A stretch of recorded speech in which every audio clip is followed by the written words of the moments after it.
بسم اللہ الرحمن الرحیم۔ محترم سامعین و ناظرین اور محبین و متعلقین، جیسا کہ آپ سب حضرات کو ماشاءاللہ الحمدللہ معلوم ہے کہ درس نور الایضاح کا یہ سلسلہ جاری ہے اور انشاءاللہ اس کے بہتر اثرات نمایاں ہوں گے، ظاہر ہوں گے۔ یہ آج 8واں سبق ہے، 8واں دن ہے۔ والغلبة في مخالطة الجامدات بإخراج الماء عن رقته وسيلانه، ولا يضر تغير أوصافه كلها بجامد كزعفران وفاكهة وورق الشجر۔ مختصر تحقیق سماعت کر لیجئے، سن لیجئے۔ مخالطہ یہ باب مفاعلت کا مصدر ہے۔ خالط یخالط مخالطتاً، مخالطہ یہ جیسے مقابلہ اور مغالطہ یہ باب مفاعلت کا مصدر ہے۔ اس کے معنی مل جل کر رہنے کے آتے ہیں۔ جامدات یہ جامدتن کی جمع ہے، جامدن کی جمع ہے ٹھوس چیز، مثلا آٹا، ستو وغیرہ۔ اور اخراج یہ باب افعال سے مصدر ہے۔ اخرج یخرج، اخراج بروزن افعال، اس کے معنی نکالنے کے آتے ہیں۔ رقت اور سیلان کی تحقیق 7ویں سبق میں گزر گئی ہے، ویڈیو کو سماعت کریں۔ اور تغیر یہ باب تفاعل کا مصدر ہے، اس کے معنی تبدیل کرنے کے، بدلنے کے آتے ہیں۔ اوصاف یہ وصفن کی جمع ہے، اس کے معنی خوبیوں کو بھی آتے ہیں اور برائی کے بھی آتے ہیں۔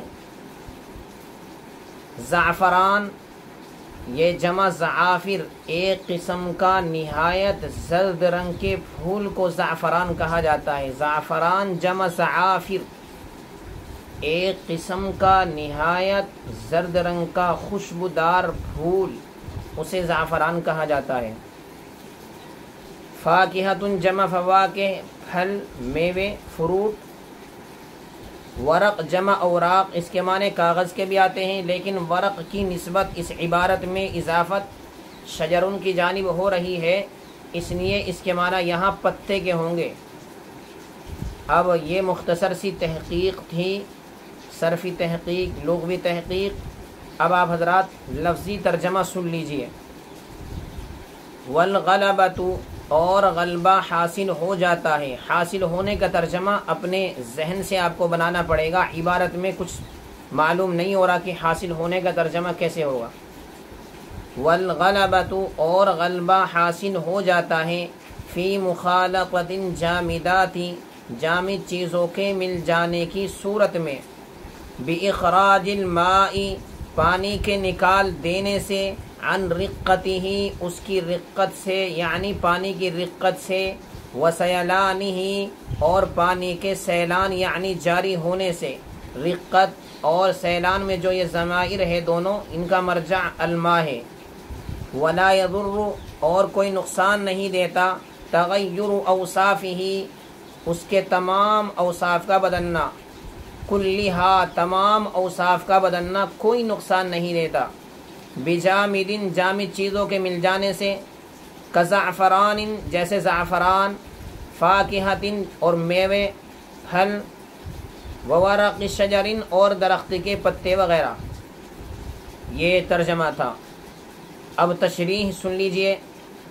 پچھلی عبارت میں 7ویں سبق میں ہمیں یہ معلوم ہو گیا، عبارت سے ہمیں یہ بات معلوم ہو گئی ہے، جو چیز مائع مطلق، اگر ہمارے پاس مائع مطلق ہے تو مائع مطلق سے وضو کرنا جائز ہے، طہارت حاصل کرنا جائز ہے، غسل کرنا جائز ہے۔ اور جو مائع مطلق نہیں، اس سے طہارت حاصل کرنا، وضو، غسل وغیرہ کرنا یہ صحیح نہیں ہے۔ مائع مقید سے طہارت حاصل کرنا صحیح نہیں ہے، مائع مطلق سے طہارت حاصل کرنا صحیح ہے۔ اور یہ بات بھی ہمیں معلوم ہو گئی تھی کہ اگر کوئی چیز پانی پر غالب آ جاتی ہے تو اس سے وضو کرنی جائز نہیں، اس سے وضو کرنی اس سے وضو کرنا جائز نہیں ہوتا۔ تو اب ہمیں یہ بات معلوم کرنی ہے، یہ بات ہمیں سمجھنی ہے کہ پانی کا اطلاق یعنی پانی کا مطلق ہونا کس صورت میں زائل ہوگا اور کس صورت میں زائل نہیں ہوگا۔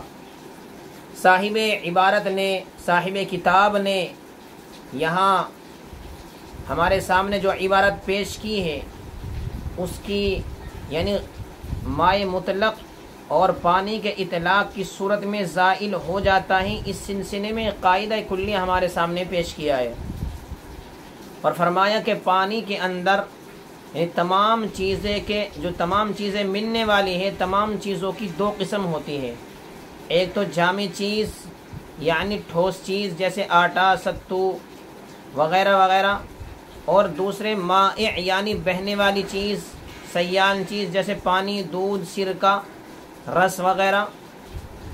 تو اس عبارت میں مصنف رحمۃ اللہ علیہ نے جامد یعنی ٹھوس چیز کو بیان کیا ہے۔ اب یہ تمہید سماعت کرنے کے بعد نفس مسئلہ، صورت مسئلہ سنیں، عبارت میں مصنف رحمۃ اللہ علیہ نے کیا بیان کیا اس کا خلاصہ سنیں۔ چنانچہ فرمایا اگر پانی کے اندر مائع مطلق کے اندر کوئی خشک چیز مثلا آٹا، ستو، سوجی، چنے کی دال وغیرہ پسی ہوئی چیزیں، یہ چیزیں اگر پانی کے اندر مل جائے، پسی ہوئی چیزیں جیسے میدا وغیرہ ہیں، اگر یہ پانی کے اندر مل جائے اور ان کے مل جانے کی صورت میں شکل میں پانی کا پتلا پن، رقت اور پانی کا سیلان یعنی جاری ہونا ختم ہو جائے تو اس سے طہارت حاصل کرنا، وضو کرنا، پاکی حاصل کرنا یہ صحیح نہیں ہوگا۔ اور اگر یہی چیزیں ملنے والی چیزیں اگر پانی میں قلیل مقدار میں ہوں، تھوڑی مقدار میں ہوں تو اس سے وضو کرنا جائز ہے، پھر کوئی حرج کی بات نہیں، اس سے وضو کرنا جائز ہے۔ یعنی ہلکی پھلکی چیزیں ملنے سے پانی کے مطلق ہونے میں، اطلاق میں کوئی فرق نہیں پڑے گا۔ جیسا کہ کبھی کبھار پانی کے اندر ہلکا پھلکا ریت مل جاتا ہے، ہلکی پھلکی مٹی مل جاتی ہے یا دیگر اشیاء اور دیگر چیزیں مل جاتی ہیں تو اس سے کوئی فرق نہیں پڑتا۔ ہلکا سا پانی میں اگر زعفران ڈال دیا جائے، ہلکا سا رنگ آ جاتا ہے، اس سے کوئی فرق نہیں پڑتا، اس سے پاکی حاصل کرنا صحیح ہے۔ اور کبھی کبھار پت جھڑ کے موسم میں جو پانی کے قریب نالوں کے قریب درخت اور اشجار کھڑے رہتے ہیں تو پت جھڑ کے موسم میں ان کے پتے جھڑ کر کے پانی میں گر جاتے ہیں، تو پھر پتوں کے پانی میں پڑے رہنے کی وجہ سے پانی کے اندر ہلکا سا رنگ آ جاتا ہے، بو آ جاتی ہے، تو اس سے پانی کا اطلاق ختم نہیں ہوتا، اس سے پانی کا اطلاق زائل نہیں ہوتا، اس سے وضو کرنا، طہارت حاصل کرنا پھر بھی صحیح ہے، اس لیے کہ رقت اور سیلان باقی ہے۔ تو اس کا مطلب یہ نکلا، خلاصہ کلام یہ ہے اگر پانی کے اندر کوئی چیز مل جائے اور مل جانے کی شکل میں اگر رقت اور سیلان ختم ہو گئی، وضو کرنا جائز نہیں، اور اگر باقی ہے رقت اور سیلان، پتلا پن اور جاری ہونا باقی ہے، پھر وضو کرنا جائز ہے۔ تو مصنف رحمۃ اللہ علیہ نے آج ہمارے سامنے یہ باتیں پیش کی ہے۔